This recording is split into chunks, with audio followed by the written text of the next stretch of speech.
What? Yeah, yeah, I'm going to explain that, introduce that in the start of the show too. But I work in, I have a about 4 year degree in electronics engineering technology. I've been working at Intel Corporation since 1984, actually, in the computer chip design group. But I don't mention Intel because they don't want to be associated with anything like this because they have Christians and religious people at Intel too. Ah, okay. Yeah, and I got a master's in ministry degree from Lutherite Seminary in Georgia, and in 2000, I got that degree in 2007 while I was working, and in 2009 I became an atheist. And I wrote a booklet called Modern Science and Philosophy Destroy Christian Theology. Sometimes I wear interesting shirt. Today I'm just wearing a Christmas sweater, so it's just to let you know since you can't see me. Now, and feel free to, don't feel like you have to agree with me or anything like that. I mean, I want you to be blunt and, really air our differences and all that. Okay, I never have a problem with that. And so basically, this is a 58-minute show, and if you want to, I'm going to put this on YouTube, and then I'm going to put each 10-minute section is a separate YouTube clip. And if you want to, after this, we might have more studio time. We have to be out of here at about 9:15 to be done. So we might have an extra few minutes. If you're interested, we could do some extra topics on whatever you want to, like your best argument against atheism or whatever. And we can do some extra sections if you're interested in that afterwards. Sure. It's 10 o'clock here. You're in California time, right? Yeah, I'm in Portland, Oregon. I'm coming there this weekend. Yeah, I wanted to say too, if you want an atheist to debate you on anything for a section of that or whatever, I'd be willing. Oh, that'd be wonderful. If you contact the church I'm going to be at, they would be the one to handle that scheduling. It's a Russian Russian Baptist church. Contact them. Their contact info is up on my website, 2peter3.com. But if they want to do it, I'd be thrilled. I'd be honored. Well, if I ask them, they'd probably say to ask you, right? Oh, tell them I said yes, but they're paying for my ticket to fly out there, so I don't want to do anything. Okay. Okay. Yeah. I mean, I think it might be interesting for your participants if maybe there could just be like a 1 hour section on something, because I mean he could even say like how do you do this on an atheist? Let's have an example. And here's Bernie, an atheist. Let's try it on him. Now, do you actually claim to be an atheist or just an agnostic? I mean, do you really know there's no God, or you just not sure? Yeah. So the title of my booklet was Modern Science and Philosophy Destroy Christian Theology. Yeah, I basically say you can disprove the Bible God, the existence of it. Well, that wouldn't be an atheist disproving the Bible God. Maybe there's a different one, different God. Yeah, but who cares? Okay. I mean, yeah, we can talk more about that too. All right. Whenever you're ready. All right. Okay, so Roger, is everything ready to go? Okay, I have to get up here and move the counter here. It says 58 minutes, it's cockeyed.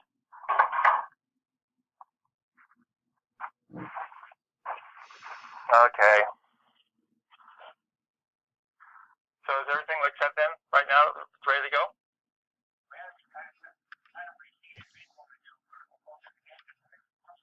I think we're okay. Should be okay. Well, I think we're fine. Okay. All right, I'm gonna start now then. Welcome to the Questions for Christians. I'm gonna start over again. Welcome to the Questions for Christians TV show. In this series, I ask Christians that are in leadership about their views on important and interesting aspects of philosophy and theology. The show has 5 10-minute sections. The first one is, how do we interpret the Adam and Eve story in light of modern science? The second one is, how should we interpret the Noah's Ark story in light of modern science? The third one is morality grounded in God? And if not, what could it be grounded in? The fourth one is, can one feel the presence of God? And is that evidence for the existence of God? And the fifth one is, why is there something rather than nothing? That's an age-old question, and just wondering how everything got to be here. And then we'll have time for a wrap-up. My name is Bernie Dehler. I was an evangelical, born-again Christian for over 25 years. And prior to that, I was raised as a Roman Catholic. I have a bachelor's degree in electronics engineering technology. I've been working in the computer industry since 1984. In 2007, I earned a master's in ministry degree from Lutherized Seminary in Georgia. It's a conservative Baptist seminary.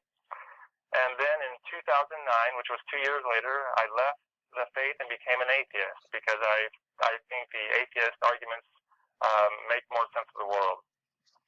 I also wrote a booklet called Modern Science and Philosophy Destroy Christian Theology to help share my ideas. Today my guest is Kent Hovind. For those who follow creationist debates, I think Kent is pretty famous for representing Young Earth Creationism. He believes the universe is only 6,000 years old, and there was a worldwide flood about 4,000 years ago that wiped out all land animals except those saved on a boat, and that evolutionary theory is a fairy tale. As such, he has debated many evolutionists and atheists to help spread the Christian gospel as he understands it.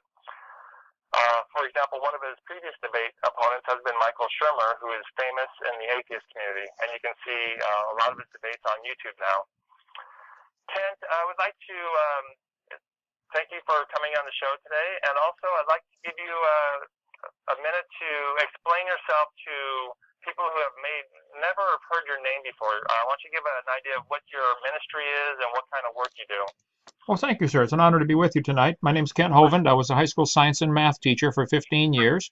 I moved to Pensacola in 1989 and started writing letters to the editor, actually, in the newspaper here about creation evolution, and that led to my first ever debate at the University of West Florida and led to churches inviting me to come speak, and the ministry kind of evolved, if you can use that word, into a full-time ministry with me traveling all over the world. I've been to 37 countries, all 50 states, teaching the biblical view of creation.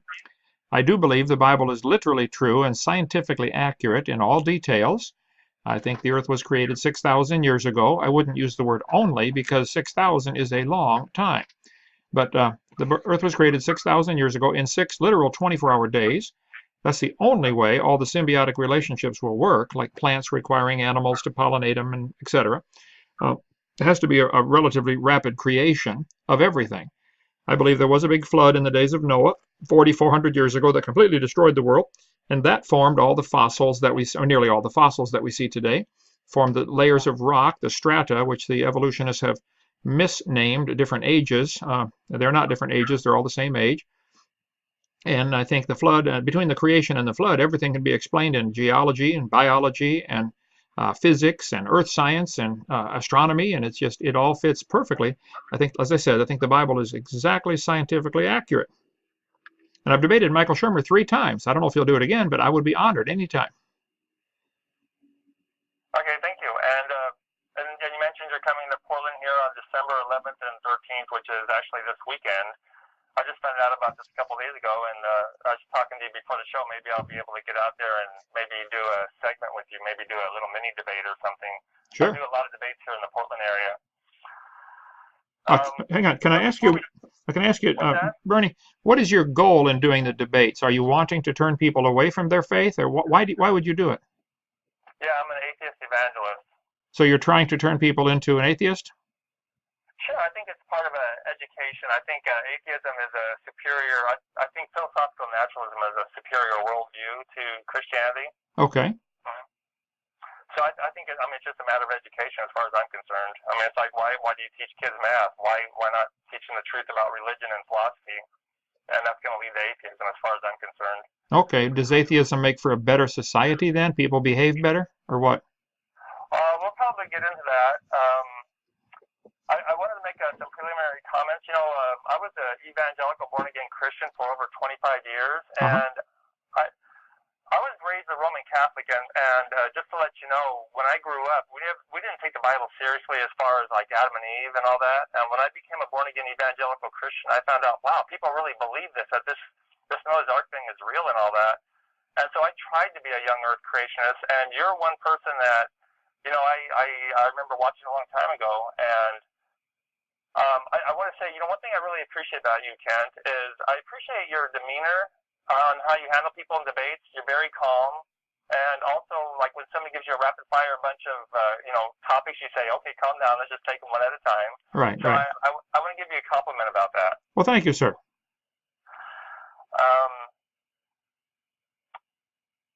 The other thing I think is kind of interesting is I think we have a point of agreement, maybe, as an atheist, and you're a Young Earth Creationist. Do you agree with me that evolution, if it's true, it would do a great damage to the gospel? I guess you'd have to define what you mean by evolution. If the whole general theory of evolution, that we all came from a rock 14.7 billion years ago, or whatever number they're using these days, what's the purpose of Jesus dying on the cross as far as the gospel? Yeah, that it destroyed the purpose of the gospel. Okay. Yeah, so like evolution is taught in the university today. If that was true, that would destroy Christianity, you think? Well, what's usually taught in the university is actually microevolution, variations within the kind, and then they extrapolate that in their mind. That somehow proves macroevolution and cosmic evolution, organic evolution, on and on and on. I said, come on, guys. Dogs and wolves probably had a common ancestor, but that's as far as it goes. It doesn't mean dogs and bananas have a common ancestor. So generally, universities or textbooks and stuff, they'll have statements, that all life forms are related. But mostly what they actually showed the kids is what's called microevolution, which really I don't have any problem with. I don't like that term. The term is no good. You would agree with me that macroevolution is taught in all the universities in every biology class, right? Right, and that should not be, because it's not part of science. Right. It's part of a religion. Right. They believe that, but it's not science. Right.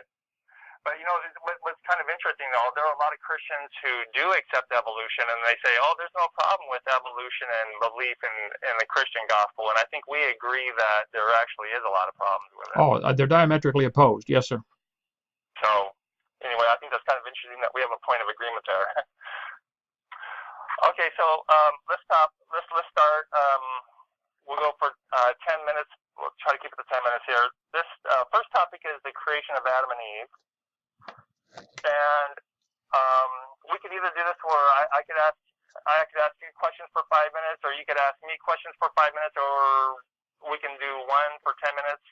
Is there something you would like to address the atheist, or I could ask you some questions? How do you want us to do that? Well, we can forget the clock if you'd like and just talk, but I'm trying to keep it to 10 minutes. All right. Did you have parents and grandparents? Yes.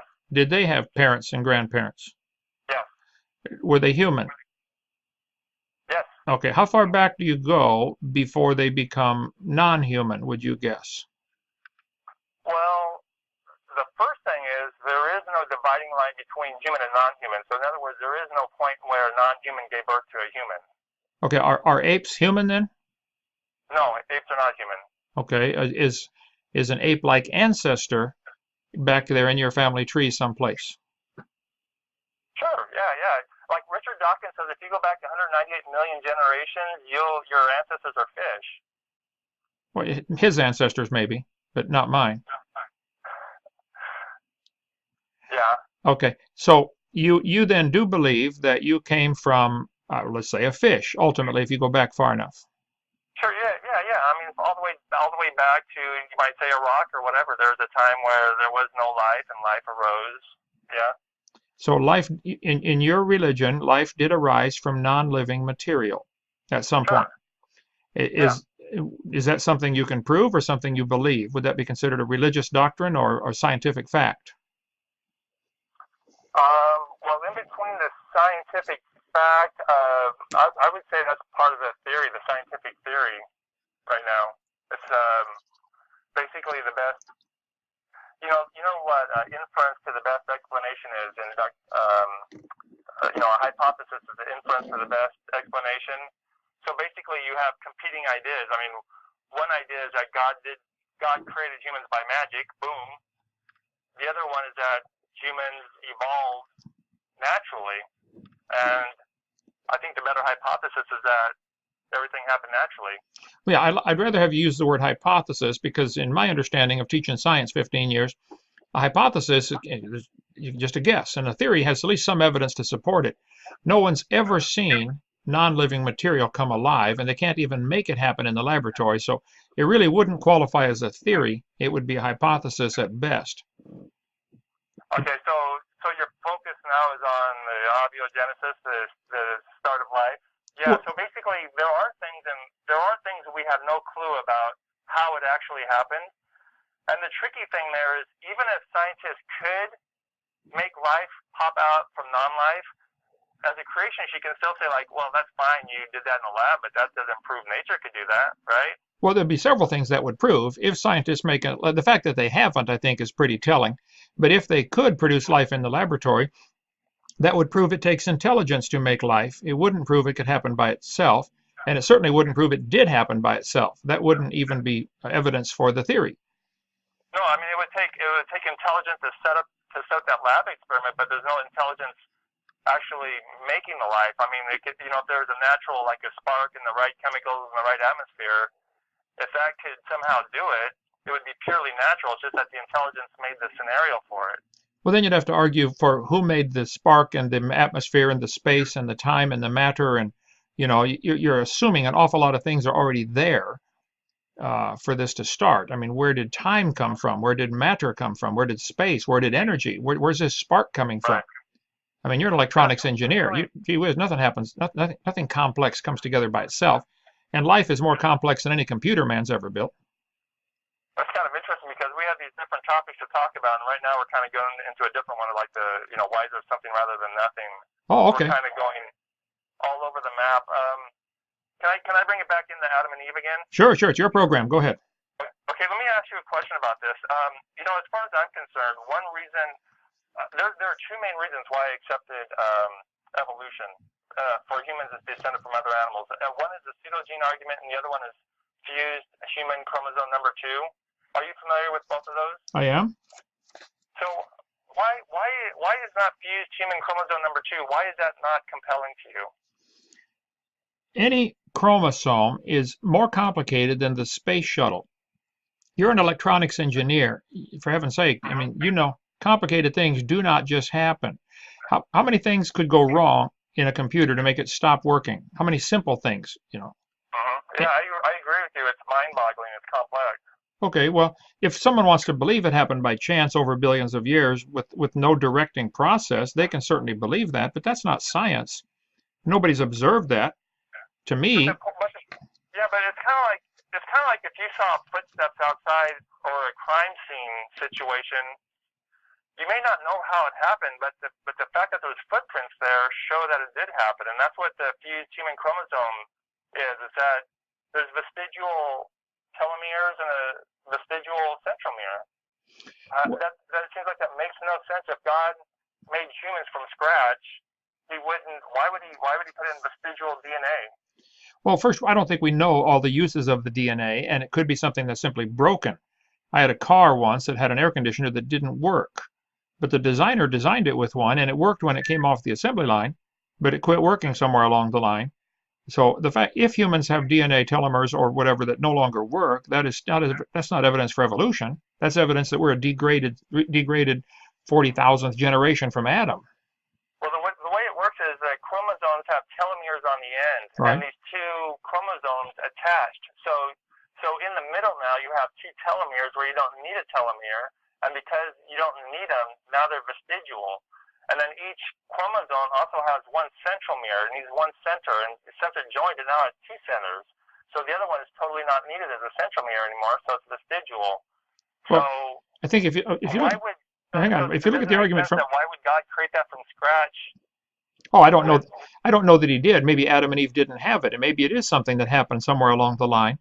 Maybe just like my car air conditioning quit working. Okay, well, it was working when they sold it to me. It quit working later. So we are X number of generations from Adam. So to say, hey, this is now broken, therefore there was no original Adam, that's a silly argument. Well, it's not that it's broken. It's just that, like I said, the telomeres are on the ends, and now when they join head to head, you don't need them in the middle anymore, and that's why they're not used. I mean, what is that code? It's obviously a telomere. There's no reason for that. And the reason why we know these two genes or these two chromosomes came together is because we can see the same like genes on the chimp who is our cousin. We can see the genes there, so they all perfectly line up. So why do you think the chimps So, are our cousins? Because they have similar genes? Does that make them? well, this is one of the examples of why we think they're cousins, is because of the way the DNA lines up.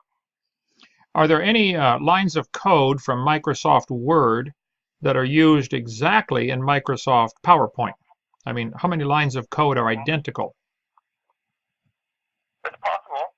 I think there are probably many thousands of lines of code. Why would they rewrite the whole code for every new program? Any programmer is going to reuse as many lines of code as he can. They've already been written. So there are probably a lot of things. I work at a high technology company, and we make these advanced computer chips, and it's, we try to reuse a lot of stuff, but it is amazing how, because we make such great advances, we do have to write. There is a lot of new stuff going into each one, but there is also a lot of carryover. Yeah. Well, that's precisely that's the point. Carryover, I'm not sure what the point is, because the carryover seems to prove evolution. The carryover in the stuff that you do happens by intelligent choice. You choose to carry over X number of lines of code into the new program to save time or whatever. It would be logical for the creator to use similar lines of code in the DNA and similar chromosome structure and similar lots of things. For one thing, we couldn't eat other animals if we couldn't digest them and use anything out of them. The fact that the brown cow can eat the green grass and make the white milk, and I can drink it and get the blonde hair, that's pretty amazing. That's intelligent design at its best. God's thinking ahead. Let's make these out of similar materials so they're digestible. I guess I don't comprehend at all how that proves evolution. You lost me totally. Well, I guess the thing I'm trying to understand is with this, if God, like I said, I work at a company. We make these advanced chips. We do not build in chips with junk and old baggage and all that kind of stuff. And obviously, it's obvious that there's a fused chromosome in humans. I mean, are you denying that it's a fused chromosome? I don't know. I know that 100 years ago there were 180 vestigial organs on the list, things we don't need anymore. They've now reduced that list to 0. Could it be that we simply don't know the function of it yet, or that it serves as a space holder for something else? If it is a broken gene, which it may indeed be, or a broken section of a chromosome, how does a broken air conditioner on a car prove nobody made it? It's quite the broken gene argument is actually a little different. That's a pseudogene argument. This is more of seeing how it's assembled. Basically, like you say, if you have a car, if somebody says, "Hey, Ken, let me show you my cool hot rod I bought," and you look at it and you can say like, "Oh wow, I can see the chassis is from a Chevy and I can see the bed is from a Ford." That's kind of what's going on here, is we can see how things were plastered together. It's like, well, what's this other piece on here? Well, that was just leftover. The Ford had it, but we don't use it, so it's just hanging around. But if it was created from scratch, you wouldn't.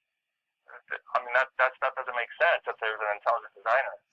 Okay, so your argument would be, because we do not currently understand chromosome number 2, the use of some things, and we are assuming that it is indeed useless information or useless baggage.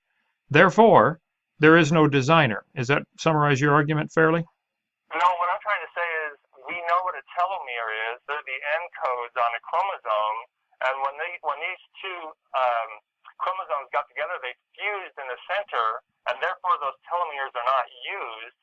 And because they're not used, now they're just vestigial. So we know what they were. They had an actual function. You can tell what they were, and now they're totally not needed, of course, and so it's all degraded. And therefore, basically, we know where it was used before, and it's not used in that function anymore. So it's obvious it's a fusion event. Okay. And if it's a fusion event, you're just trying to figure out why is God cobbling things together instead of just doing things. If he made humans from scratch like you're proposing, it seems like it would have been a clean design instead of smacking chromosomes together. Okay. It's kind of weird. When was this chromosome fusion discovered? When did they discover that these two are chromosome 2 has these telomeres fused together? I heard it was about the year 2000 when they got the actual code, because they started decoding the genome. But I actually had a printout from like 1985 where they were showing a lot of the genes, and they could see there was a fusion event there. But I think it was like since the year 2000. They got the actual code. They know the actual fusion event, the actual DNA coding at that section there. Okay, could the fusion event have occurred then in 1984? No, because I mean all humans have it. Okay, so could it have occurred in 1824, or could it have occurred 2,000 years ago in time for all humans to get it? Well, no. This is actually like the Denisovan, the Neanderthal, and the humans all have this fused human chromosome, and like the orangutan, the chimp doesn't. How do you know the Neanderthals have it? Do they find that in the bones? They got it from the DNA. I'm not sure where they got the DNA from. Yeah, I'd be curious to see about that. Yeah, okay. The Denisovan, I think they got from a thumb or something. So you have fused chromosome number 2, which has a useless section where the telomeres join. I'm assuming equidistant from the centromes, and this is evidence that nobody. It's not really equidistant. It's just on the end. Okay, and this is evidence that we all came from a rock. No, it's evidence that it's evidence of descent from other animals instead of being designed from scratch intelligently, like boom, here's a brand new design. I mean, according to your theory, there were no humans, and all of a sudden, boom, God made humans. So it's like, if they're made from scratch, he didn't have to worry about cobbling things together from other creatures. Okay, and you're saying orangutans and chimpanzees do not have this fused chromosome? Right. But yet they are related to us. Right. I don't understand. I don't understand. Because we can see the chromosomes they have, and we can see how those got smudged together to create our number 2. Our number 2 is like their 2A and 2B or so. And if you put two of those together, you can see how ours is. Yeah. And so if I discover because it got smudged together, it's got the vestigial telomeres and centromere in there because there's no point for those. Okay, my argument would be very simple. We don't know when this happened. It was just discovered in the last 25 or 30 years. We don't know when it happened. The fact that some animals don't have it, we don't know that it's useless. I think it'd be fair to say we currently don't know the use of it. But it may be indeed. I'm not saying it's not useless. It may indeed be. But then again, could be something broken, like the air conditioner on the car that quit working after 20 years after the car was built. That's an example of degradation, not evolution. I don't see how you can possibly see that as evidence for evolution. I'm really lost here. Okay. Can we leave it there and go on to the next topic? Sure. We're running a little over time. Okay. I know it's a little bit frustrating because we can't really dig deep down in anything, but it's just kind of interesting also getting an overview, I guess, on some of these. Okay, so this next one is Noah's Ark, and can I ask you some basic questions about this? Sure, all you want. Okay, so the idea, it's about 4,000 years ago. Is that what you believe? That is what the Bible teaches. 4,400 years ago. Okay, 4,400 years ago, there's a worldwide flood, and all living creatures, land animals, everything that had the breath of life in their nostrils, were killed, except for 8 humans that were saved on a boat and the representative species, right? That's correct. So here's some real obvious, just boom, right off the top of my head type of questions. Didn't anybody else have a boat? Maybe not that would float for a year. Could you live in your boat for a year? Why not? Okay. How much food are you going to bring around? Well, that's a question for the Ark. I mean, you got all these animals. I mean, that's another question. How do you feed all the animals and all that? Well, the farmers will drop off a bale of hay in the middle of the field and they go feed themselves. The Bible teaches everything was vegetarian before the flood came. And so they would just have piles of food on the Ark or storages of, closets full of food, and they could, all vegetarian, come by and fix their own lunch. So like alligators and snakes are all vegetarian? No, I didn't say they are. I said they were, according to the Bible.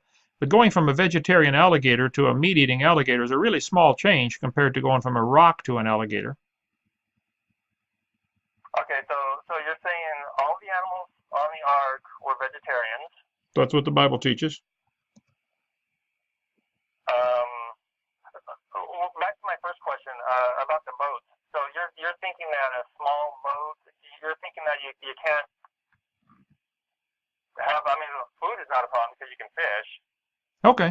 Right there, right? So you can get on a small boat and survive for a year.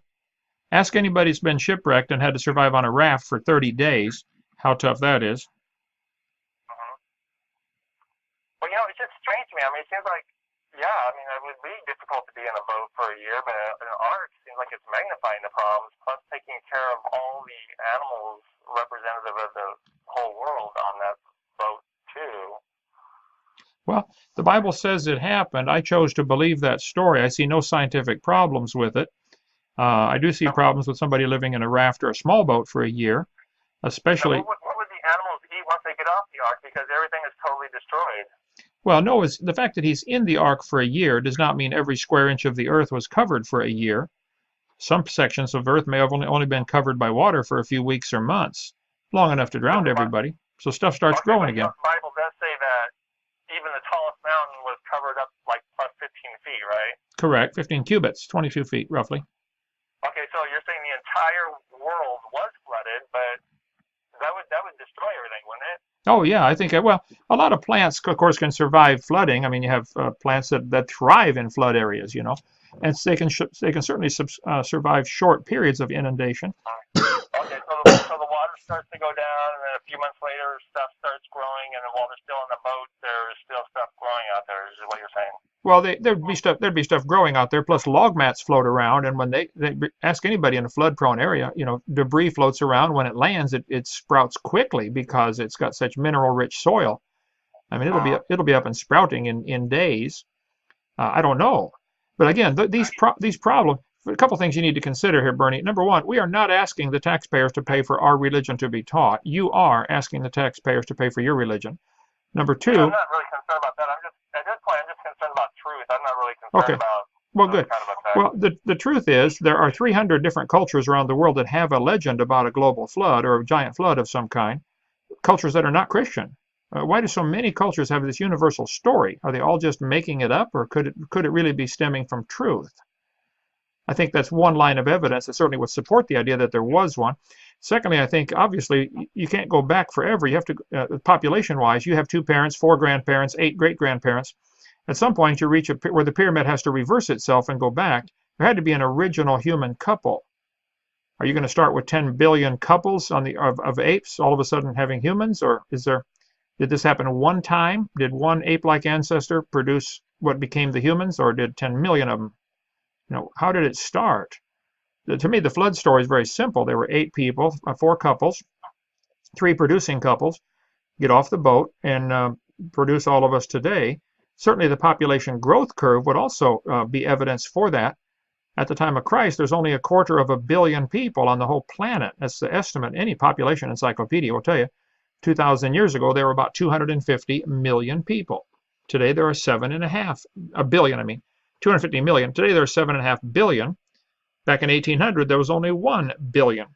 In my seminar about the age of the Earth, I show the chart, which you can see from any number of textbooks, that says, hey, the population started growing about 4,500 years ago. I say, okay, I agree. I don't see a problem with that. But what about, I'm still thinking about the animals, though. What about like right now, modern times, we see the cheetah and the antelope. The cheetah is very fast, the antelope is very fast. And when did the cheetah start chasing the antelope? Was it after the flood? As soon as they got off the boat? Good question. Again, going from a plant-eating cheetah to a meat-eating cheetah is a really small change compared to going from a rock to a cheetah.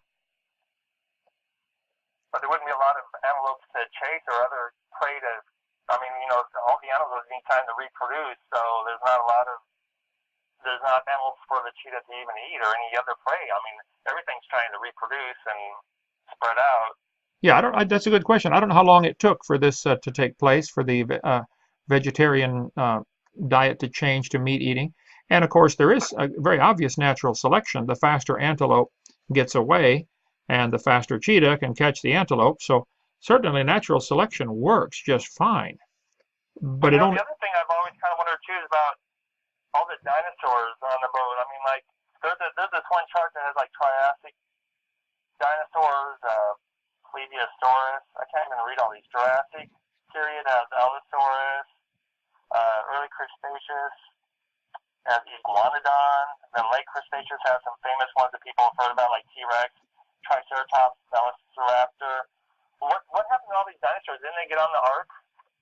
Well, yeah, the biblical view is very simple. God told Noah to take 2 of every kind, not species, but kind of animal on the ark.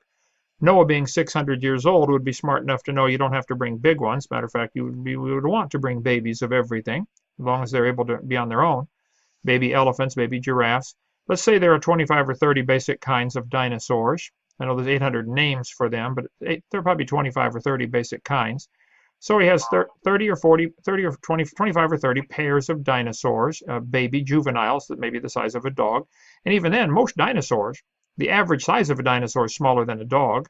I mean, there's a bunch of little tiny ones, but a couple of great big ones, Brachiosaur, Patasaur, etc. But as a general rule, they weren't all that big.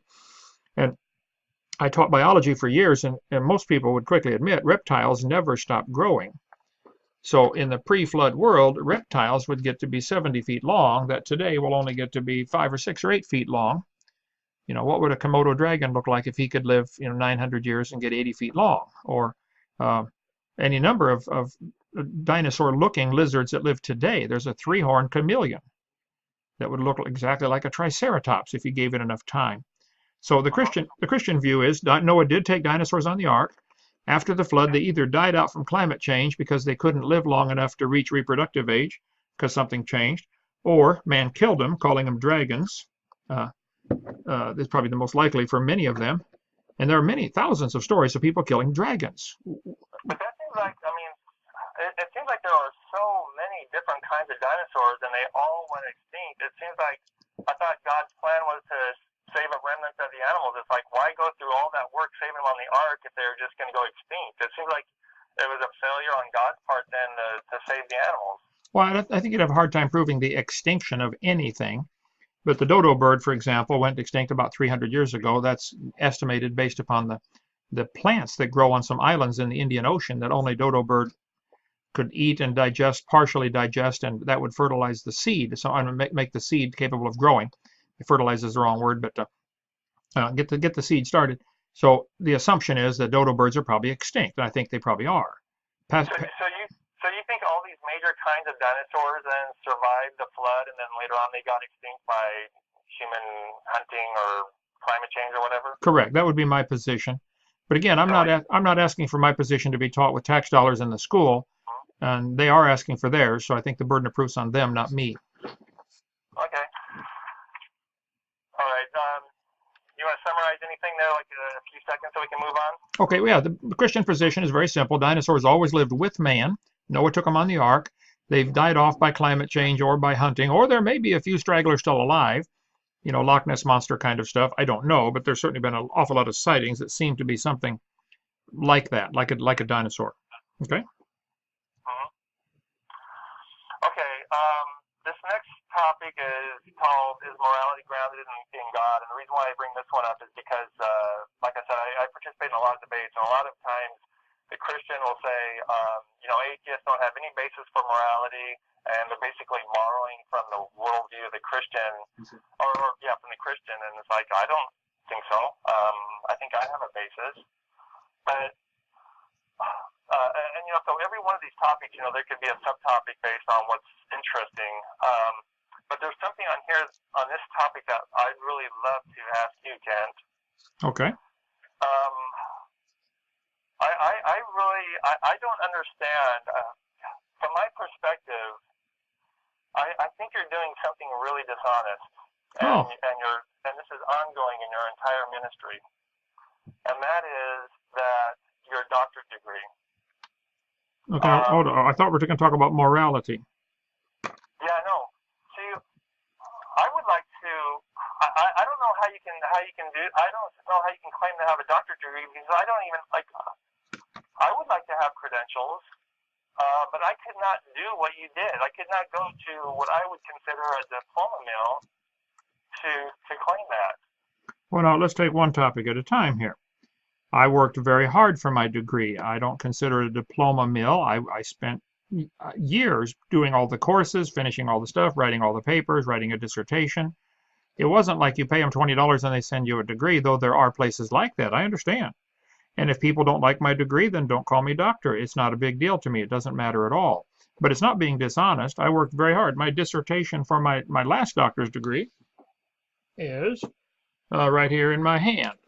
It's the book I wrote, What on Earth is About to Happen, 276 pages. We published it. It's a dissertation on end times, which is what the degree was about, a Bible degree. So it doesn't matter if I have a doctor's degree. Why would anybody care? Harvard, Princeton, and Yale were not accredited when they first began. Most colleges start off not accredited. They have to earn their accreditation. I don't know when Harvard got it, or if they did. Someone told me today they did get accredited. Okay, you don't need to be accredited. Man, it's Harvard. You graduated from Harvard. I mean, the name speaks for itself. So I'm not being dishonest at all. If you don't like my degree, don't call me doctor, but don't say I'm dishonest. I have a doctor's degree from Patriot University. Okay. Can I explain myself a little bit? Sure. On this? Okay, so there is a logical fallacy called ambiguity or equivocation where you use one word to confuse and sound like something else. Okay. So in the world, there are professionals who go through a lot of training and they get this credential called a PhD. It's very difficult to get. And I understand that you would like some credentials, and so to me, this is a huge shortcut. I mean, I looked into getting a PhD myself, and I figured it's going to cost maybe $60,000 to $90,000. I said it's not worth it. Okay. And I see here that your school will give it for $3,000. Oh, I don't know what the cost is. It doesn't matter. The Patriot University. No, it does matter. It does matter okay. Because what happens is PhD means something, and you're basically using that to say, hey, I got the same thing. When you use PhD, you're trying to say my PhD is like a Harvard PhD or like any other PhD, and it's not. Hold on. I didn't say it's like a Harvard PhD. There's a lot of people who graduate and get a PhD who still believe they came from a rock. I don't think they're intelligent at all. I think that's stupid. I think that's capital S stupid. But I call them doctor. I don't care. It doesn't bother me. I don't know where they get their degree. It doesn't matter. Patriot University was for many years part of a church in Colorado Springs. Then they moved later out independent to be in a house, a 3-bedroom house out in Salida, Colorado. I've never been there, but I was at the church in Colorado Springs when it was there for many years. Started in 1978, the college did. All colleges start off small and gradually grow. Pensacola Junior College here in town recently became Pensacola State University, or State College. Okay, I don't care if somebody graduated from there before it became a state college. Like I went to Illinois Central College, a secular school in East Peoria, Illinois. The first or second year it opened, and they were all meeting in trailers. They had no buildings at all. Does that, because of meeting in a trailer, does that mean that the classes I took there are no good? This Patriot University, though, again, they're saying they're a university. What kind of university? University means something to people, and it's usually even bigger than a college. And this university is a single-wide manufactured home. They don't have any faculty. There's like, 2 or 3 people, just the president or whatever. There's no faculty at all. It's playing on the word, like, you know what university is, and we're a university. No, it's not a university. It's not okay. First of all, hang on. I don't think you get to make that decision. You could call yourself a university if you want. I think you'll find the Morris in Minnesota has a little tiny university with less than 2,000 students, where one of the major evolutionists is that I've debated once. So what? I don't care. He's in the Expelled movie. I forget his name right now. It's come on. I wrote the book Whose Mouths Must Be Stopped. I know we need to get that book, by the way. I need to get that printed. Anyway, so he's got less than 2,000 students. Okay, but still, it's a university. Okay, so University of West Florida here has about less than 10,000 students. Some universities have 60,000. If you don't like the word, that is an extremely poor argument, and you know that, the ad hominem attack, which you're trying to do. They don't even have a staff. They don't even have PhD staff. I have been to universities many times and toured through them. and find out they will have, let's say, where they can major in Chinese. Okay, you go to Harvard University and major in Chinese. They have 3 students and 1 teacher, and they're meeting in a closet. But the person can say, I have a degree from Harvard in Chinese, even though the Chinese department would fit in a closet. I don't care. Why would you even bring this up? This is silly. This is an ad hominem attack. Forget my degree. Call me. Yes, it is. This is very serious because, like I said, well, it's serious to you. It's not serious to most people. I'm perfectly honest. But listen carefully. I have a PhD from Patriot University in Colorado Springs. There were 25 graduates the year I graduated. I don't know what they're doing now. They could close down. It wouldn't matter. When I went there, that's what they had. And I learned a lot from the degree.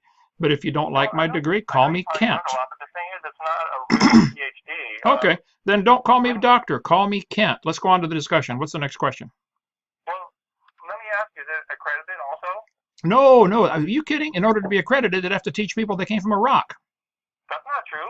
Okay. I went to a Baptist seminary that was accredited. And is your degree any good? What do you mean, is it any good? It's accredited. Whoa, accredited by whom? It's called TRACS. It's an evangelical Christian organization. Are there different, how many different accrediting organizations are there in America, would you guess? Probably a whole bunch. But the thing is, Patriot University does claim to have accreditation by a certain company, and that certain company is known to accredit a bunch of diploma mills. In fact, they actually got a fine and had to change their name because they got busted certifying a bogus college. Okay, Theodore does our website here. He's sitting here. Theodore, let's you and I start an accrediting agency, and we'll vote to accreditate Patriot right now. All in favor of accrediting Patriot, say aye. Aye. It's unanimous.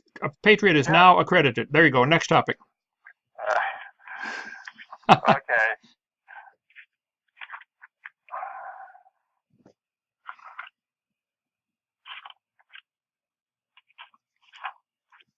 Let me look through my notes here for the next one. But for the record, Bernie, that's usually considered a desperate attempt on a low blow to get into that type of thing. I didn't ask where your degree was from. You volunteered that.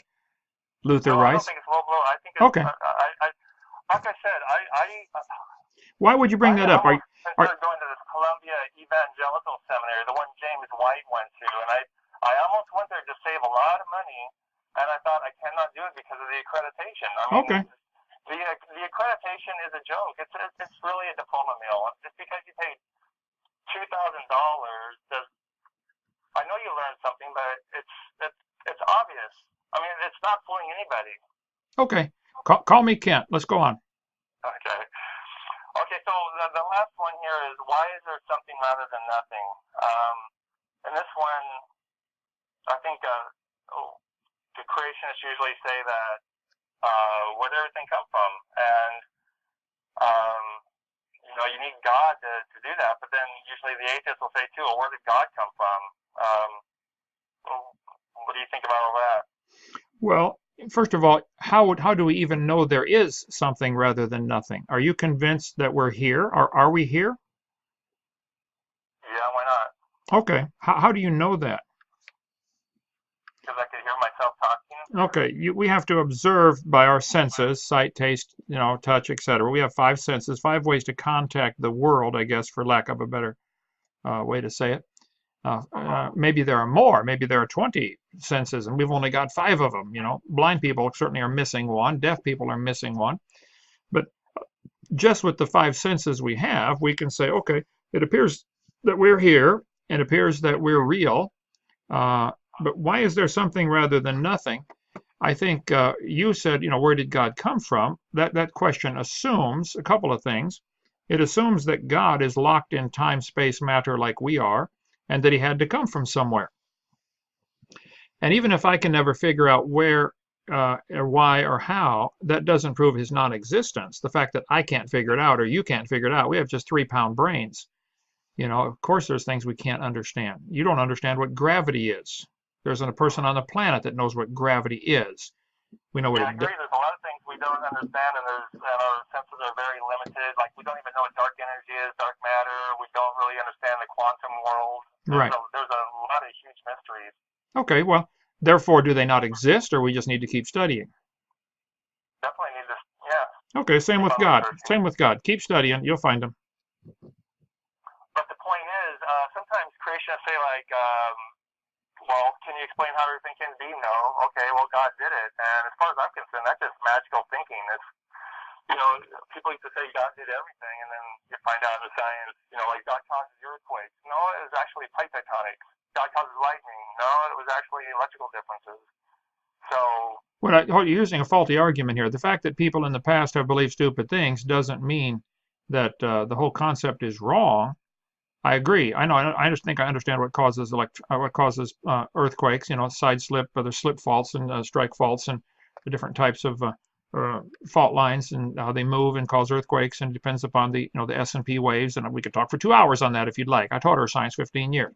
I think I could give a reasonable explanation for earthquakes, and I don't say God did it. But you have to get back to an initial cause at some point. Where did matter come from? Where did time come from? Where did energy come from? Where did space come from? Do you, as a professed atheist, have an answer to any of those? Why is there? No, I mean, there's just, there's some theories out there, like where did the Big Bang come from? Nobody knows. Maybe there's a multiverse, but yeah, nobody knows. Well, you're assuming that there even was a Big Bang. What if there wasn't? I don't know. I'm just asking, it sounds like you're just taking some things on faith, which is fine. I take a lot of stuff on faith too. Well, it's not faith like, oh, I just got an idea. Hey, maybe that's it. Let's believe it. It's like, people say the universe is expanding, and so they say, let's rewind the tape, and that's why it goes back to a Big Bang. It's based on evidence. Why do you say the universe is expanding? Is that based on the redshift? Yeah, redshift and blue shift on things that are coming towards us, redshift things going away from us. Well, if there's things coming toward us, then is it expanding? No, it's just a direction. There'll be a blue shift if it's coming your way, and a red shift if it's going away from you. I understand the theory behind it, the Doppler effect. Is there any evidence of any stars that are blue shifted? I think so. Like, we're on a collision course with I believe the Andromeda galaxy. So that we're coming together. So that should be a blue shift, I think. I don't know. It's interesting. I have to check that out. But 17 times in the Bible it says God stretched out the heavens. Could it be that God created the earth first, like it says in the Bible, and then the stars a couple days later, and stretched them out into place, which would certainly cause a red shift? So if there is a red shift, the Doppler effect of the star receding, that still wouldn't prove there isn't a God or that he didn't stretch it out. You could interpret it as evidence for your theory, i.e. Big Bang, and I can interpret it as evidence for my theory, i.e. God stretching the heavens. The fact is, we see a red shift. That's the end of the facts. Everything else is an interpretation of those facts, or an induction, not necessarily part of this fact. Well, let me ask about this. I mean, you know about the appearance of age argument, right, against young Earth creationism? Sure. How old was Adam on day one? Well, he was. Yeah, and especially put to the stars, though. For example, if you see a supernova explosion and they say it was like so many billion light years away from us, and you're saying that no, that was less than 6,000 years ago. Sometimes they say, God created the light in transit or something. So in other words, you're seeing something that never really happened because it didn't actually happen that long ago. I'm trying to understand how do you answer to that one about? Yeah, I don't make those arguments. I think it's much simpler. God created this earth first, like he said in Genesis 1:1. In the beginning, God created the heaven and the earth. And then later, he's created the stars on day 3 and stretched them out into their current place. Let's just pick a number and say the stars are moving away at 90% the speed of light. Okay, well then Adam and Eve would see the taillights as they're moving away.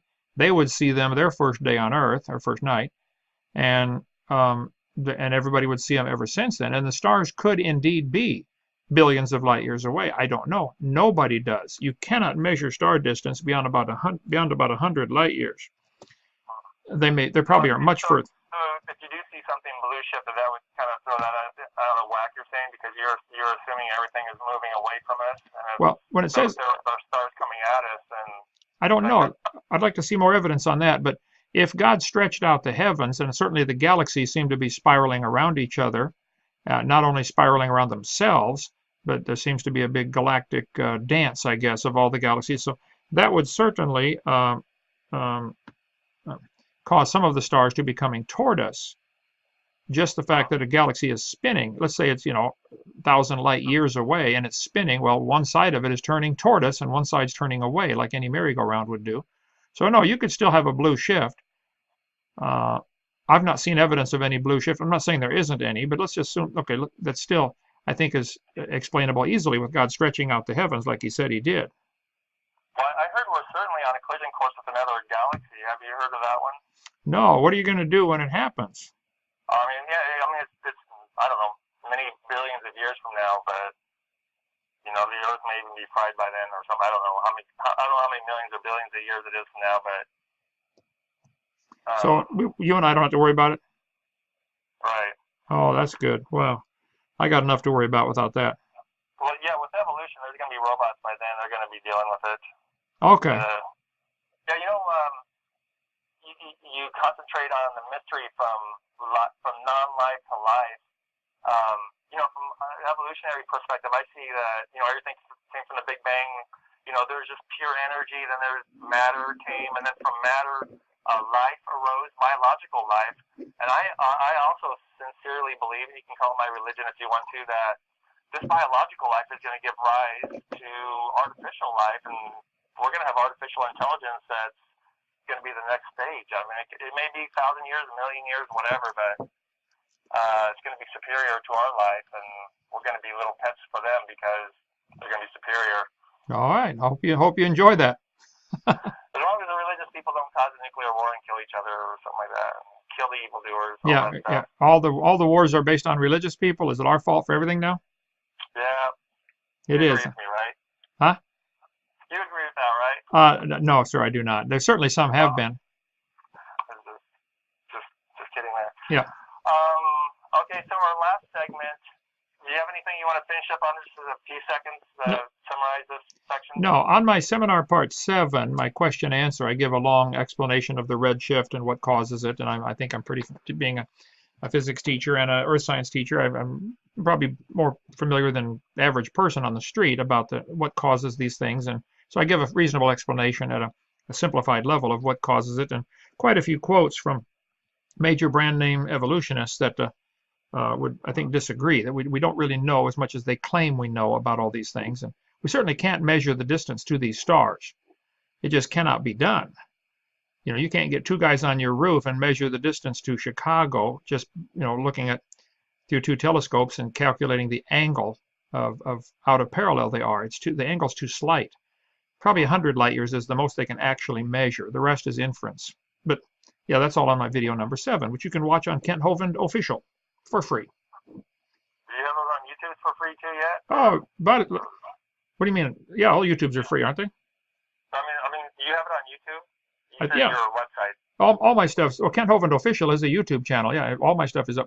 Has been for years. Sorry about that. Okay, so last one. We only have a couple minutes left. Maybe we can just briefly get into this one. Sometimes Christians argue that, I believe in God. I know He exists because I feel Him in my heart. Just like your spouse exists, I know God exists. And I just want to say, I used to be a born again believer. I used to think that I was led by God and could feel God. And now I'm just convinced it must be a delusion because it doesn't make sense logically. So that's where I'm at. What do you have to say about that? Well, we'll find out Judgment Day. I'll stand next to you. So do you think that feeling the presence of God is a good argument for the existence of God? Well, I don't know. I don't ever use that one, but it is interesting to think about. I mean, I talk to him all the time. I think I know him. I've been his child for 50 or 60, 46 years. I feel like he's my friend. Yes, I think we have a relationship, and I don't think I'm delusional. Got a reasonable IQ, and I read a lot, and I'm willing to listen to any arguments. But I know him. I've seen him do some pretty amazing things. I don't know that he's still in the miracle working business like when Jesus was here, raising the dead and healing the sick. Though some people believe that. I'm a little more on the skeptical side of that argument. But yeah, I happen to know him personally. Talk to him Do all you the think time. that, is there any possible way you could be deluded, such as, like, if you look in the desert and you saw a mirage? I mean, people really do see a mirage, but it's not real. Do you think there's a possibility? Is there any possibility, like even a half of a zillion of a percent, that your relationship with that you feel could be a delusion? Oh, I'm sure. Yeah, I would always entertain that thought, and I'm willing to. Could I not really be married? Could I not really be sitting here? Well, yeah, of course. And maybe some Christians would get mad at me for even saying that's a possibility. But sure, I would entertain that. I'd like to see Do you think evidence. are you open enough to evidence? Like, for example, if you saw evidence that Noah's Ark never happened, there was no worldwide flood. Do you think it's possible that if you saw evidence, you can change your mind about that, or are you just going to believe it no matter what? Oh well, no. How do you prove the non-existence of something? I mean, Well, what if I said, I mean, I can't give you the evidence, but what if you did see evidence? Would you be willing to say, okay, I guess it's not true because I see evidence now? well, yeah, oh yeah. I'm always willing to examine the facts and go where the facts lead. So far, to me, all of the facts lead to the evidence that there was a flood. I mean, there's clams on top of Mount Everest. The reason why I ask is because I was reviewing again this Ham and Bill Nye debate, and Ken Ham seemed to be saying, like, look, it's a fact. The flood happened, and we're trying to figure out how it happened, but that it happened is a fact, and that's never going to change, kind of thing. Well, I do come from So, yeah, I do come from the position that I'm going to believe God's word until it is proven wrong, rather than I'm going to doubt the word until it's proven true, which seems to be your position. So no, yeah, I tried to believe it as long as I could, and I said, come on, God, just give me one thread, and I'll stay if I could, but I couldn't find one thread. oh, Why. I guess I found plenty of them. Maybe you were looking under the wrong rock. Okay, we have a few seconds left. I'll give you like 30 seconds to summarize everything we've talked about tonight. Okay, well, thank you, sir. I believe the Bible is literally true and scientifically accurate. I don't think you've proven anything wrong in the Bible other than you don't want to believe some things. People can watch my videos or watch my YouTube channel or send in questions at Kent Hovind Official, or they can call our phone number 855-BIG-DINO, and we'll be glad to talk with them and answer any questions. I think certainly the Christian viewpoint leads to a better society. Even if it's not true, people who believe there are laws and 10 commandments and try to follow them make better neighbors. They're not going to steal or lie or cheat or steal as often. So I think from a purely pragmatic standpoint, it's much better to teach the Christian worldview than the atheistic worldview. But that's your choice. And you keep climbing the mountain of truth, and I'll be waiting at the top for you. Okay, well, I'm glad you called in and want to be a part of the show, and appreciate the conversation. Okay. And I don't know, maybe we'll do it again in the future if you're not too upset with me from earlier. No, I love it. Keep going. I'll do it. I'll do it as often as we can. My schedule's pretty busy here, but no, count me in anytime you need a guest. Okay. All right. Thanks a lot. Now, would you like to do a little overtime, or do you have to go? No, well, it's 11 o'clock here, but go ahead. We can go a little overtime. Okay. We could probably go up to 15 minutes if you want to. One section we might want to talk about, well, here's some things I have in mind. One thing you mentioned about, the consequences, Christianity has better consequences. That could be one thing. One thing might be, I would like to make the accusation that the gospel is nonsense. Another thing we might talk about is, why did God make us? What's the point? Is he needy? Does he need something? Another one might be, what do you think about Richard Dawkins? Another one might be, what do you think is the worst argument you've heard from atheists that like Shermer, big time atheists are making? Or another one might be, what do you think is the best evidence for God? Wow, all kinds of. Well, tell me about Richard Dawkins. I've never met him. I tried to debate him. He wouldn't do it. I was going to England, and we offered to any amount of money he wanted. Well, we didn't give it an endless, but would you debate 2 hours for 5,000? No, wouldn't do it. So. Okay, let's start over then, and I'll ask you about that. Okay. Okay, sure. Okay. So Richard Dawkins is probably the most famous atheist. So what do you think of Richard Dawkins? Have you tried to debate him? What do you have to say about that? Years ago, I was going to England, and I called his office, and his secretary answered, and I talked and said, I'm coming over there. I'd love to debate Dr. Dawkins. I will, how much would he want for an hour or 2 hour debate we'd like to videotape it on the creation evolution topic, and she hung up on me. My secretary called back a couple days later, and he answered the phone, and he talked to her for just a few minutes, and then he hung up on my secretary.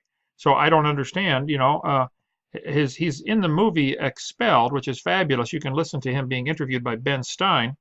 Richard, that's kind of weird. I mean, you're actually talking to them, and they just mid-sentence hung up on you? yes, I couldn't believe it. Weird. I have a website here called Richard Dawkins Quotes, brainyquote.com.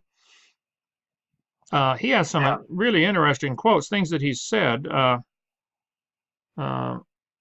We could go for all night on things that he said, but one of the things he said in the Expelled movie was possibly aliens came to Earth and seeded life down here, which to me sounds fantastic. I mean, I think you were talking about panspermia, where maybe life came in on a comet or something like DNA.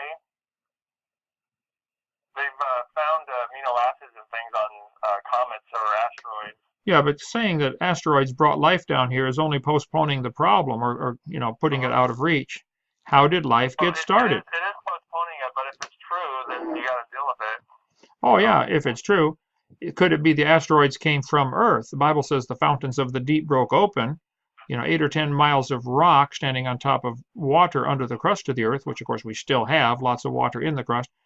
I don't know what 10 miles of rock would weigh. You could calculate it out. It's figure 170 pounds per cubic foot average. It'd be a lot, millions of tons of pressure per square inch. And so that would launch things probably out into space. I think you could easily get to the escape velocity of 17,000 miles an hour with that much pressure. There's a great book, In the Beginning, by Walt Brown from creationscience.com. And he was a physics teacher at the Air Force Academy, and he has an accredited degree, if that means anything to anybody. He has a whole section on that he thinks the asteroids and meteors we see flying around probably were shot out into space from the Earth at the time of the flood. I think that's a very reasonable thing to consider. So if there is DNA or life on an asteroid, that certainly would not prove it came from some other planet. It could have come from here. And in a court of law, they certainly could not prove it came from any other planet. So, to recap with Dawkins, I mean, you tried to get an interview with them or a debate with them, and they just hung up on you, and that was the end of it? Yep. I called his secretary, and she hung up on me. My secretary called, I think it was a couple days later, and he hung up on her. Didn't get anywhere. I still debate him in a heartbeat. And you have debated Shermer. How did that come about? Did he contact you, or him, or that was totally different, I guess? I've debated him three. How'd that come about? I've debated him 3 times. I don't know how it came about. I don't remember. I'd be glad to debate him again. He's a real nice guy. He's wrong, dead wrong, and I'm right on that one. But no, I don't think he'll do it again. I think if you can watch the debates, we got them on videotape. Go to Dr. Dino. Actually, we're putting out a set where you can get. I have 20 different debates on videotape, and we want the whole world to see this stuff. And so we're doing 10 to a package. That should be out another week or two, couple of weeks. All the debates. Do you have any debates scheduled going forward? I don't have any more scheduled. I was thrilled to get this one tonight, to have you say you'd like to debate on creation evolution. You're one of the very few brave enough to do it. Thank you. Yeah, I know. I mean, it's frustrating to me. I wish more people would do it, but I got some negative things to say, and I don't want to say them. So, but I've got. The scientists are really busy doing their job. I got a full-time job too, so it takes a lot of time for me. Yeah, I run a real busy schedule here myself. I got in at about midnight last night from New York, and I leave again 5 a.m. Friday morning for Oregon, and so I run. I know about busy. Yeah, I have to say, it looks like you're being very successful. I mean, I see you're putting out a lot of YouTube videos, and you're getting a lot of hits. So you seem to be making a big impact as far as Young Earth Creationist. I hope so. Oh, and making trillions of dollars too. I'm going to buy the whole state of New York and sell it to China. And then you're going to build your dinosaur park on the 800 acres you're looking at getting. I heard you talking about that. Oh yeah. Are you going to come visit when I build it? Probably. I went to Ohio. I wanted to see the Creation Museum, but all the relatives with me they were not interested at all. But I wanted to go to Kentucky while it was within driving distance of Ohio, but I couldn't get anybody else to go with me. I was there a few weeks ago at the Creation Museum. It's pretty nice. It's mostly museum, go look at this, look at this, look at that. But I want more of a science center, hands-on theme park kind of thing rather than museum. But it's very well done. So that's going to be. So you're going to have a friendly competition with Kent Hovind, right? Oh, I don't know. It's a big world. There's plenty of room out there. No, I've known Kim. I've met him a couple times, but known him for years. I love what he does. We disagree on a few little minor things, but no problem. He's would you like to get a bigger, better museum going? Oh, I don't want a museum at all. In kid language, yeah, museum in kid language equals boring. I want theme park science. We've got in my backyard, or had till the IRS came after us, a dinosaur adventure land, just little 5 acres, and everything had a science lesson and a spiritual lesson. And we had 100,000 visitors come just in my backyard from all over the world, 120 some countries and all 50 states, and the kids just had a blast. So I'm much more into the hands-on science center rather than museum. But yeah. Okay, so if everything went perfect in the next 20 years, tell me what you got going. Well, I would like to get property in the country and build a camp. I'm an Eagle Scout. I want camping. I want kids to come spend a week and learn all the evidence for creation. And so they can go back to their schools and be little mini creation evangelists and teach the truth, expose the lies in the textbooks. One of my big beefs is there's so many lies in the textbooks. If somebody wants to believe evolution like you believe it, that's perfectly fine. I don't care. But when they want to use lies as evidence, you're upset about me claiming I have a doctor's degree. What about the textbooks claiming the embryo has gill slits? That was proven wrong in 1874. That's still being taught. Forget the doctor's degree. Get the lies out of the textbooks. They're still. I'm not up to speed on that argument. I've heard it, but I haven't ever looked into it. Now watch my video number 4, which is nearly 2.5 hours long, covering, I don't know, 30 or 40 some lies in the textbooks. Get them out. I spoke at the Arkansas House Representatives, had me come in and speak to their committee when they were voting on textbooks one year. And I went through about 30 of the lies in the textbooks with Jim Holt, the representative there. And the ACLU representative, a woman, she said, well, he's right. These things are not true, but what are you going to replace it with? I said, you got to be kidding. We can't take a lie out of the book because it supports your theory until I find replacement evidence for your theory? How about just teach the truth? Get the lies out of the books. If you don't have any evidence for your theory, then get a new theory. I don't want to find new evidence for that theory. I think the theory is dumb, that we came from a rock and that we're related to an ape. I think that's retarded. But if they want to believe it, that's fine. It doesn't bother me. But don't use lies as evidence for it. Do I have the brainwashed book here? Oh, it's in there. Yeah, I heard you in one debate. I can't remember which one. You were talking about the gill slits and the embryology, and the guy you were debating with, I can't remember who it was, but was saying he didn't think they had gill slits, but there was some kind of flap that does turn into something on humans. Can't remember what it was. I'm calling it up on my PowerPoint here right now. Video number 4, lies in the textbooks. Yeah, the pharyngeal gill slits, they call them. It was a guy, Charles Darwin's protege came up with that. Let's see, gill slits. Here it is. Okay. Yeah, the guy was saying that one of those pharyngeal slits turn into something on humans. Well, the idea is called comparative embryology. I've got in my PowerPoint here in front of me some of the textbooks that teach this. That was proven wrong in 1874. That they. Are you also referring to what they call evo-devo evolutionary development? Is that part of it too? Evo-devo. Well, yeah, they say that all of the embryos at an embryonic stage look similar, which is simply not true. He lied, okay, through his teeth. It was Huxley who did it in 1869, who was a known liar in many other things. Exposed all kinds of his frauds were exposed even in court. If you watch my video 4, I cover that. Huxley made these Haeckel made these fake drawings showing all of the embryos of the human, the pig, the sheep, the duck, etc., the fish, all looking nearly identical. The fact is he lied. He faked them. It was exposed a few years later. He was even taken to court over it. His own university held a trial, and he finally admitted, yeah, I did fake some of my drawings.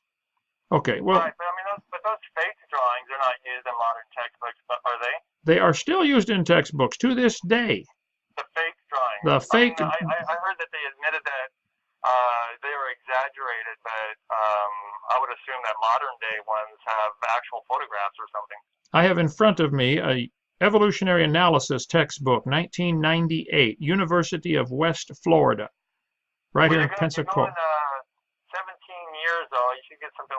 You should get the latest one. like taught at Harvard or something. Hold it. This was proven wrong in 1874, 124 years before this book was published. Here's a university You of... would bolster your case, so I mean, you got to, it's over 17 years ago. 17 Well, years hold ago. it. You Okay. bolster your case if you can get some like modern, All right. like taught at University of Florida or some, books. I have a 2011 textbook behind me, a biology textbook. Here's a 2015. That's this year. They're still teaching that embryology, similar structures in the embryos, is evidence for evolution. They don't have anything else. There is no other evidence for evolution other than lies. You have a good point on that, though. What's it say, like phylogeny recapitulates ontology or something like that? Ontogeny recapitulates phylogeny. They're still teaching it. I don't care if they want to believe in evolution. I just care that they want to lie about it, and they want all of us to pay for it. Go start a private school and teach it to whoever wants to come learn. Yeah, I mean, that might be different than the fake drawings. I mean, I think that might be a valid thing that evolutionists would like to still argue with you about. Can you just for my own purposes, can you tell me what the title of that textbook is and who the publisher is, so I can look it up? Okay, I taught high school biology, and I was in prison for 9 years, so of course I don't have any modern textbooks except this one somebody sent me recently, 2015. But I'm looking at my PowerPoint slides from video number 4, Glencoe Biology 2005, the year before they sent me to prison, still teaching that embryology is evidence for a common ancestor. Kenneth Miller, still teaching it, 1998, in his famous Prentice Hall biology textbook. Okay, here's the 2015 edition of the biology textbook. This is high school biology, called Houghton Mifflin Harcourt published it, 2015, this year. And the thing is, they have the same ideas, but they're not using bad drawings anymore. They're using actual photographs, but they're pointing to the little folds of skin and calling them pharyngeal arches. This is on page 301. And they use the phrase, here it is, ontogeny recapitulates phylogeny. Yeah. For many years, Haeckel... I'm not really familiar with all that, but it does sound like an interesting thing to follow up the study with. I'll look at it after our discussion. Okay, let me just read this short paragraph here. With today's technology, scientists have shown that all vertebrates have a set of very similar genes that direct the development of body structures from a basic body plan. These genes, the Hox genes, are discussed in more detail in the chapter Invertebrate Diversity. Evidence such as this suggests the evolution of vertebrates and other organisms from a distant common ancestor. This is page 301 of the book Texas Teacher's Edition Biology, Stephen Norwicki. This is 2015. Get the lies out of the books. Forget worrying about my degree, since I'm not asking you to pay my salary, and get these lies out of the books. Yeah, I'm not sure. Yeah, like I said, I'll have to do some study on that. I'm predisposed to think that's not a lie. I think they might have some good points there, so it'd be interesting, maybe for a future debate or something. You're predisposed to believe that they are related because of the gill slits? Is that what I heard? Well, because I'm just vaguely familiar with some of the arguments. I don't know it in detail enough to have a firm opinion on it, but it just seems reasonable from background information. But I can't say I'm solid enough to argue about it. Okay, I'm looking at a Biology Concepts and Applications, published year 2000, page 279, published by Brooks and Cole. They are still showing Haeckel's fake drawings of a fish, reptile, bird, and mammal as evidence for evolution. What was the title of that book again? The title was Biology Concepts and Applications, year 2000, published by Brooks and Cole, page 279. Here's another one called Discover Biology, copyright 2000, page 301. Similarly, humans and fish embryos resemble each other because humans and fish share a common ancestor. Here's a 2001 Prentice Hall. All right, well, but that statement is different than the argument about falsified drawings. I mean, those are two different things. I mean, it's immoral to show drawings that are not accurate. So that needs to be fixed and corrected, which I Good. don't think that's going on anymore. But you're now objecting to what you're claiming, which is a different thing. Now it's a. It is going on. Is it reasonable or not? It is still going on. I'm looking at Holt Biology, 2001, page 288. Principles and Explorations, Biology by Holt. On page 288, it says, early in development, vertebrate embryos have similar characteristics, and they show fake drawings of the human, the chicken, the tortoise, and the fish embryo. So this sounds to me like this is like is this like far, and I mean, is this by far like one of the biggest issues you have with evolutionary theory? One of the issues is they have to use lies as evidence to back up their theory. Another issue is the results of this teaching this theory. Adolf Hitler was trying to speed up the process of eliminating the inferiors to get the superiors to succeed. Here's a whole. Hold on a second. Let's say we're changing gears now, and let's talk about consequences, right? Okay. Okay, so now you want to lay out an argument that the consequences of evolution are going to be very bad, right? Well, you asked me what my biggest gripe was about evolution. I think consequences is one of the gripes. I don't know what the biggest one is, but there's no evidence for it. Nobody's ever seen a dog produce a non-dog. Nobody's ever seen a dog come from a non-dog. Okay, that's the evidence. Let's talk about consequences a little bit. So I think you want to say that if a person accepts evolution and they become an atheist even, and or either one maybe, so you're saying that's going to lead to worse life, more immorality and stuff? Oh no, many people who are atheists are very good, make good neighbors. They're perfectly fine. You want to maybe our next program we can discuss how they borrow morals from Christianity. I've asked atheists all over, how do you tell right from wrong?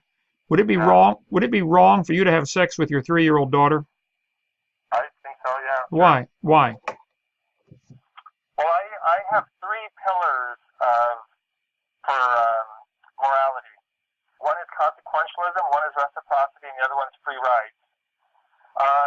So basically, on consequentialism, if you good and bad is all about the community, having a good or bad, having a flourishing or not community. You don't want to hurt the community; you want it to flourish. And so, if you have a society where people are having sex with their 3-year-old kids, I think it's going to cause a lot of psychological problems that aren't going to be healthy. So I would say, based on the consequences, that's a bad thing. Well, what if it's consensual? What if she says, that's fine, Dad? Well, I don't think the children know any better. That's why we have like laws like rape and statutory rape, that just the children don't know any better. All right, what if she's 10 or 12 or 15? At what point would it be okay? Statutory rape thing where they just don't know any better, so you can't say they're making a valid decision at that age. So what if at 18 they can make a decision that they couldn't make at 17? Right. So I mean, sooner or later, it's like abortion. It's there's a certain gray line where, of course, it's gross to abort a baby when it's 9 months in the womb. But I would also say, of course, there's nothing wrong with having an abortion if it's the morning after pill. I mean, like the Catholics are so far off, like they think the birth control is evil. I mean, that's crazy too. There are extremes that are crazy, and you got to figure out an in-between line somewhere, the gray area. Okay, I just found a 2006 textbook used at Kent State University in Kent, Ohio. Is that an accredited school?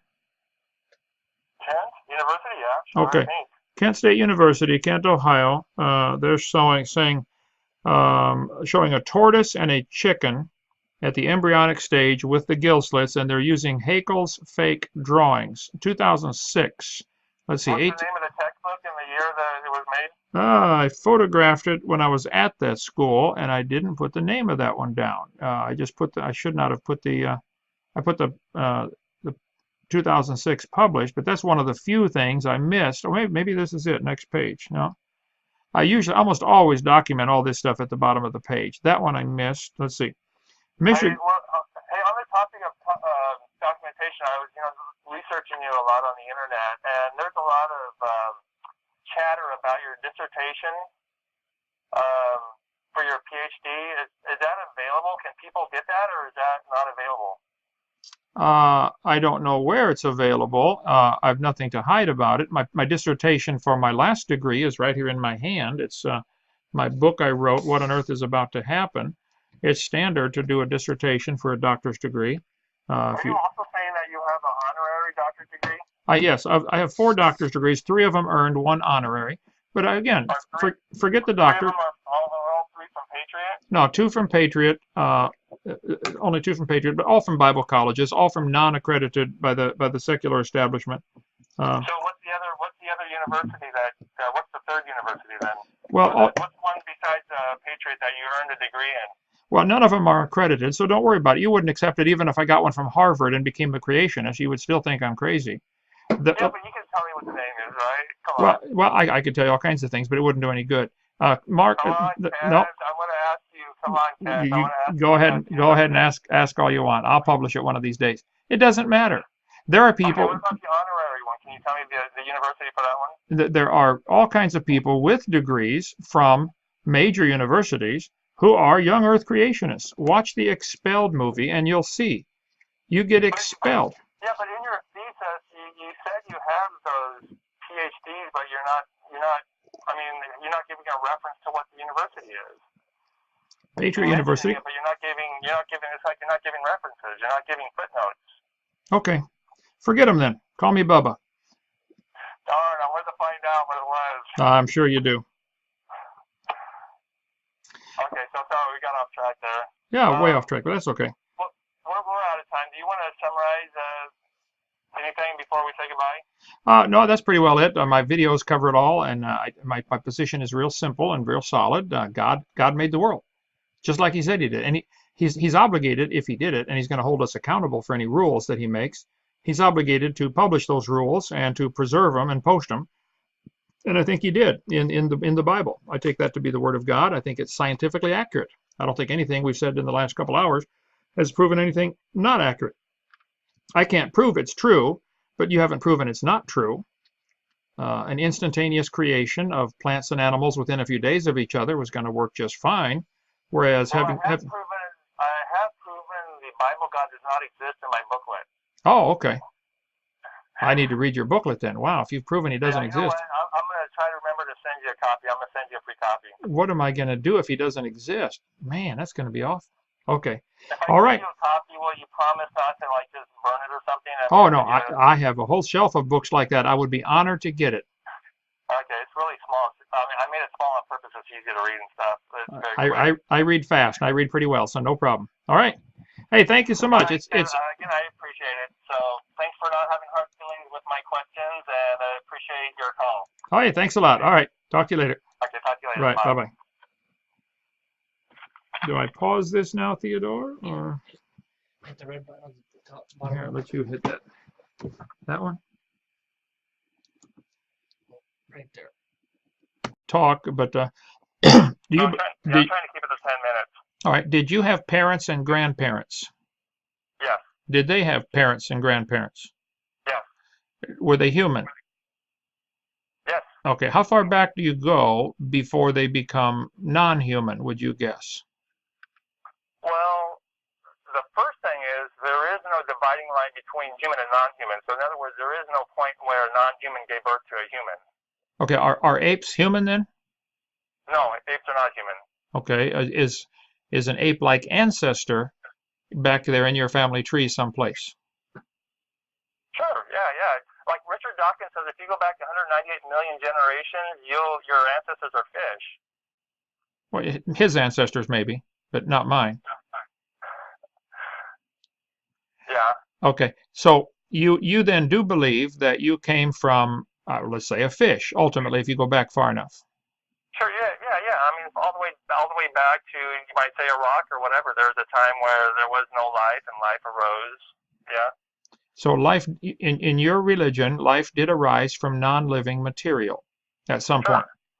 Is that something you can prove or something you believe? Would that be considered a religious doctrine or scientific fact?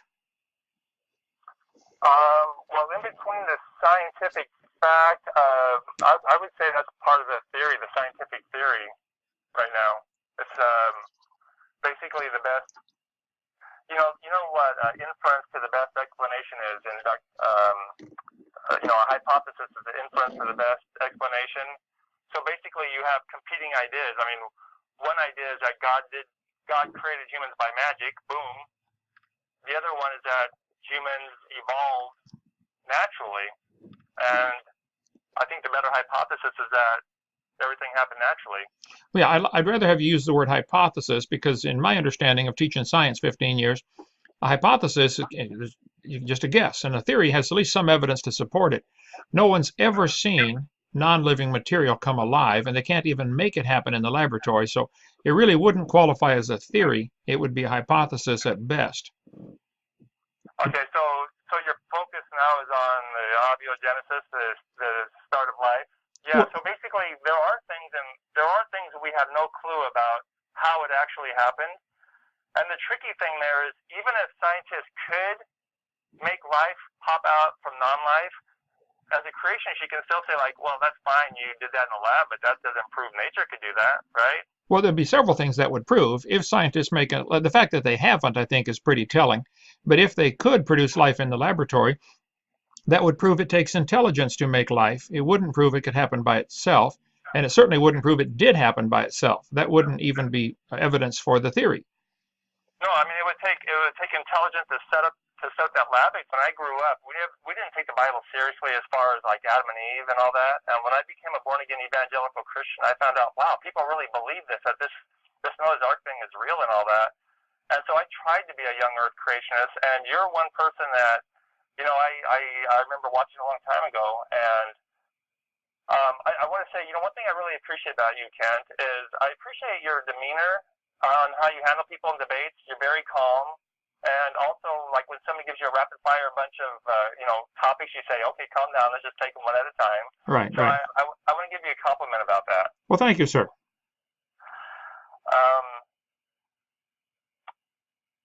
The other thing I think is kind of interesting is I think we have a point of agreement, maybe, as an atheist and you're a young Earth creationist. Do you agree with me that evolution, if it's true, it would do a great damage to the gospel? I guess you'd have to define what you mean by evolution. If the whole general theory of evolution that we all came from a rock 14.7 billion years ago, or whatever number they're using these days, what's the purpose of Jesus dying on the cross as far as the gospel? Yeah, that it destroyed the purpose of the gospel. Okay. Yeah, so like evolution is taught in the university today. If that was true, that would destroy Christianity, you think? Well, what's usually taught in the university is actually microevolution, variations within the kind, and then they extrapolate that in their mind. That somehow proves macroevolution and cosmic evolution, organic evolution, on and on and on. I said, come on, guys. Dogs and wolves probably had a common ancestor, but that's as far as it goes. It doesn't mean dogs and bananas have a common ancestor. So generally, universities or textbooks and stuff, they'll have statements, that all life forms are related. But mostly what they actually show the kids is what's called microevolution, which really I don't have any problem with. I don't like that term. The term is no good. You would agree with me that macroevolution is taught in all the universities in every biology class, right? Right, and that should not be, because it's not part of science. Right. It's part of a religion. Right. They believe that, but it's not science. Right. But, what's kind of interesting, though, there are a lot of Christians who do accept evolution, and they say, oh, there's no problem with evolution and belief in the Christian gospel. And I think we agree that there actually is a lot of problems with it. Oh, they're diametrically opposed. Yes, sir. So, anyway, I think that's kind of interesting that we have a point of agreement there. Okay, so let's stop. Let's start. We'll go for 10 minutes. We'll try to keep it to 10 minutes here. This first topic is the creation of Adam and Eve. And we could either do this where I could ask you questions for 5 minutes, or you could ask me questions for 5 minutes, or we can do one for 10 minutes. Is there something you would like to address the atheist, or I could ask you some questions? How do you want us to do that? Well, we can forget the clock if you'd like, and just... Yeah, so the title of my booklet was Modern Science and Philosophy Destroy Christian Theology. Yeah, I basically say you can disprove the Bible God, the existence of it. Well, that wouldn't be an atheist disproving the Bible God. Maybe there's a different one, different God. Yeah, but who cares? Okay. I mean, yeah, we can talk more about that too. All right. Whenever you're ready. All right. Okay, so Roger, is everything ready to go? It's all going. It's all recorded. Okay, I have to get up here and move the counter here. It says 58 minutes. It's cockeyed.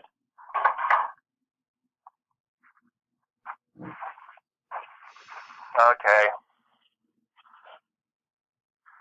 So is everything like set then? Right now, it's ready to go?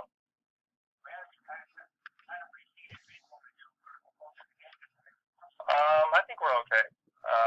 Should be okay. Well, I think we're fine. Okay. All right, I'm gonna start now then. Welcome to the Questions for Christians. I'm gonna start over again. Welcome to the Questions for Christians TV show. In this series, I ask Christians that are in leadership about their views on important and interesting aspects of philosophy and theology. The show has 5 10-minute sections. The first one is, how do we interpret the Adam and Eve story in light of modern science?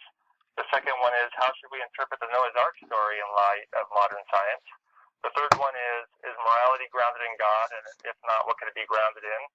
The fourth one is, can one feel the presence of God? And is that evidence for the existence of God? And the fifth one is, why is there something rather than nothing? That's an age-old question, and just wondering how everything got to be here. And then we'll have time for a wrap-up. My name is Bernie Dehler. I was an evangelical, born-again Christian for over 25 years. And prior to that, I was raised as a Roman Catholic. I have a bachelor's degree in electronics engineering technology. I've been working in the computer industry since 1984. In 2007, I earned a master's in ministry degree from Lutheran Seminary in Georgia. It's a conservative Baptist seminary. And then in 2009, which was 2 years later, I left the faith and became an atheist because I think the atheist arguments make more sense of the world. I also wrote a booklet called Modern Science and Philosophy Destroy Christian Theology to help share my ideas. Today my guest is Kent Hovind. For those who follow creationist debates, I think Kent is pretty famous for representing Young Earth Creationism. He believes the universe is only 6,000 years old, and there was a worldwide flood about 4,000 years ago that wiped out all land animals except those saved on a boat, and that evolutionary theory is a fairy tale. As such, he has debated many evolutionists and atheists to help spread the Christian gospel as he understands it. For example, one of his previous debate opponents has been Michael Shermer, who is famous in the atheist community, and you can see a lot of his debates on YouTube now. Kent, I would like to thank you for coming on the show today, and also I'd like to give you a minute to explain yourself to people who have never heard your name before. I want you to give an idea of what your ministry is and what kind of work you do. Well, thank you, sir. It's an honor to be with you tonight. My name is Kent Hovind. I was a high school science and math teacher for 15 years. I moved to Pensacola in 1989 and started writing letters to the editor, actually, in the newspaper here about creation evolution, and that led to my first ever debate at the University of West Florida and led to churches inviting me to come speak, and the ministry kind of evolved, if you can use that word, into a full-time ministry with me traveling all over the world. I've been to 37 countries, all 50 states, teaching the biblical view of creation. I do believe the Bible is literally true and scientifically accurate in all details. I think the earth was created 6,000 years ago. I wouldn't use the word only because 6,000 is a long time. But the earth was created 6,000 years ago in 6 literal 24-hour days. That's the only way all the symbiotic relationships will work, like plants requiring animals to pollinate them, and etc. It has to be a relatively rapid creation of everything.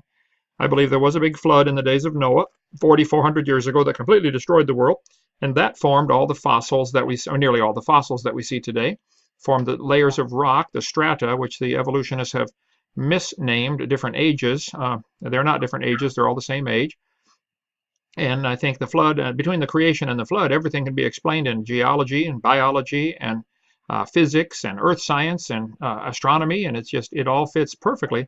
I think, as I said, I think the Bible is exactly scientifically accurate. And I've debated Michael Shermer 3 times. I don't know if he'll do it again, but I would be honored anytime. Okay, thank you. And you mentioned you're coming to Portland here on December 11th and 13th, which is actually this weekend. I just found out about this a couple of days ago, and I was talking to you before the show. Maybe I'll be able to get out there and maybe do a segment with you, maybe do a little mini debate or something. Sure. I do a lot of debates here in the Portland area. Hang on. Can I ask you I can ask you, What's that? Bernie, what is your goal in doing the debates? Are you wanting to turn people away from their faith, or why would you do it? Yeah, I'm an atheist evangelist. So you're trying to turn people into an atheist? Sure, I think it's part of education. I think atheism is a superior, I think philosophical naturalism is a superior worldview to Christianity. Okay. So I think it's just a matter of education as far as I'm concerned. I mean, it's like, why do you teach kids math? Why not teach them the truth about religion and philosophy? And that's going to lead to atheism as far as I'm concerned. Okay. Does atheism make for a better society then? People behave better, or what? We'll probably get into that. I wanted to make some preliminary comments. You know, I was an evangelical born-again Christian for over 25 years, and I was raised a Roman Catholic, and just to let you know. What? Yeah, I'm going to explain that, introduce that in the start of the show too. But I work in, I have about 4-year degree in electronics engineering technology. I've been working at Intel Corporation since 1984, actually, in the computer chip design group. But I don't mention Intel because they don't want to be associated with anything like this because, you know, they have Christians and religious people at Intel too. Ah, okay. Yeah, and I got a master's in ministry degree from Lutherite Seminary in Georgia. And in 2000, I got that degree in 2007 while I was working, and in 2009 I became an atheist.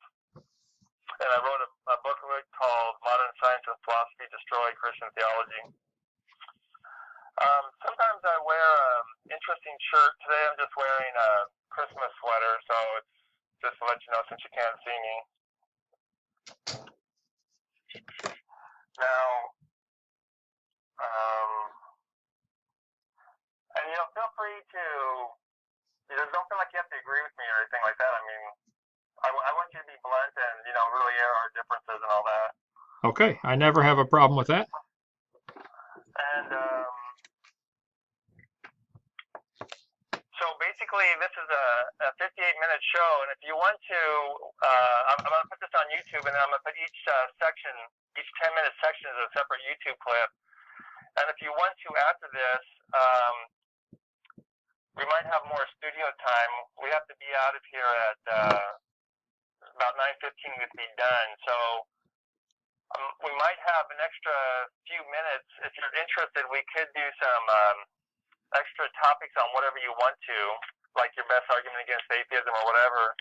And we can do some extra sections if you're interested in that afterwards. Sure. It's 10 o'clock here. You're in California time, right? Yeah, I'm in Portland, Oregon. I'm coming there this weekend. Yeah. I wanted to say too, you know, if you want an atheist to debate you on anything for a section of that or whatever, I'd be willing. Oh, that'd be wonderful. If you contact the church I'm going to be at, they would be the one to handle that scheduling. It's a Russian Russian Baptist church. Contact them. Their contact info is up on my website, 2peter3.com. But if they want to do it, I'd be thrilled. I'd be honored. Well, if I ask them, they'd probably say to ask you, right? Oh, tell them I said yes, but they're paying for my ticket to fly out there, so I don't want to do anything. Okay. Okay. Yeah. I mean, you know, I think it might be interesting for your participants if maybe like there could just be like a 1-hour section on something, because I mean he could even say like how do you do this on an atheist? Let's have an example. And here's Bernie, an atheist. Let's try it on him. Now, do you actually claim to be an atheist or just an agnostic? I mean, do you really know there's no God, or you just not sure?